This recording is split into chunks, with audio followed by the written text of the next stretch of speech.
तो रेलवे की शुरुआत जो है आपका 1853 ईस्वी में 16 अप्रैल 1853 ईस्वी को हुआ था।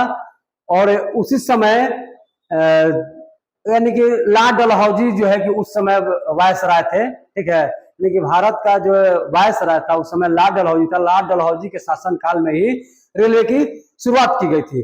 तो इसलिए लॉर्ड डलहौजी को रेलवे का जनक कहा जाता है, रेलवे का पितामह कहा जाता है। और उस समय से एक्चुअली में वास्तविक स्थापना जो है, अगर इसका विस्तार माना जाए तो 1857 के क्रांति के बाद शुरू होता है। क्रांति के बाद ही वास्तविक जो है कि रेलवे का विकास भारत में माना जाता है। लेकिन उस समय शुरुआत कर दिया गया था और रेलवे का जो कायाकल्प किया गया था वह जो है कि लॉर्ड डलहौजी को श्रेय जाता है। लॉर्ड डलहौजी के काल में भारत में रेल चलाए गए थे जो, और उस समय से भारत में रेलवे का विस्तार जो है कि धीरे धीरे होने लगा।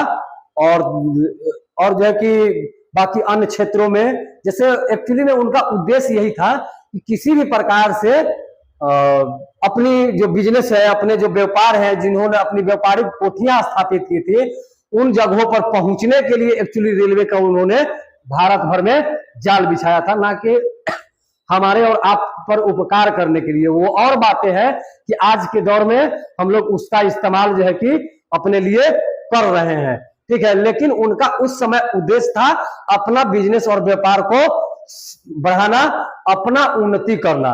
इसलिए आप देख रहे होंगे कि भारत में जितने भी अभी रेल बनाए गए थे, ठीक है, अब हाल फिलहाल में कुछ कुछ रेलों का जो है कि शुरुआत भारत के विभिन्न भागों में किया जाने लगा, ठीक है। लेकिन बहुत सारे जो अभी भी देखेंगे तो ब्रिटिश गवर्नमेंट के द्वारा ही भारत में का जो रेल बनाया गया था वह अभी भी विद्यमान है। आप जहां भी जाते होंगे आप उसका नमूना देखते होंगे, ठीक है।